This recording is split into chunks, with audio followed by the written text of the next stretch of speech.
Bonsoir à tous, je vous fais une petite vidéo sur les événements de ce soir, après que j'ai reçu pas mal de questions de certains parents. Je me présente, pour ceux qui ne me connaissent pas encore, je suis Judith Lévy, conseillère parentale pour la petite enfance et spécialiste de la thérapie DIAD, qui est la thérapie parent-enfant. Alors, je vais vous présenter un modèle de 3 étapes qui nous permet d'avoir une conversation des événements de ce soir avec nos jeunes enfants. La vidéo est adaptée aux enfants à partir de l'âge de 3 ans. Le modèle part de 3 étapes: raconter, valider, apaiser. Alors, la première étape, c'est raconter.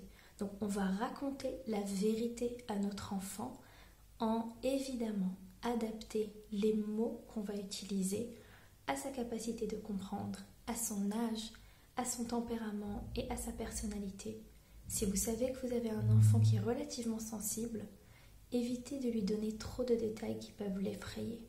Il n'est peut-être pas capable encore de surmonter ça et ce n'est pas le moment de lui faire peur. La deuxième étape, c'est valider.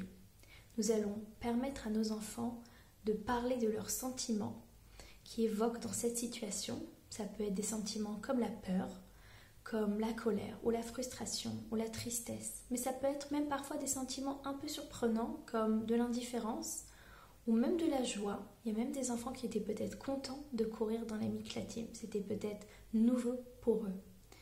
On doit valider tous les sentiments que nos enfants ressentent sans les repousser et sans les remettre en question. Et la troisième étape, c'est apaiser. On va permettre notre enfant de choisir une action qu'il va faire pour pouvoir être apaisé et rassuré après cet événement. Quand on permet à notre enfant de choisir par lui-même l'action, on lui donne le contrôle dans ses mains et c'est ça en fait qui va lui permettre de se calmer et d'être plus calme et serein après les événements. Et un dernier mot, quand vous faites ces discussions, choisissez le bon timing. Nous les parents, on a la force dans les mains de rassurer nos enfants. Mais évidemment que ça se fait que quand nous, on est calme et rassuré.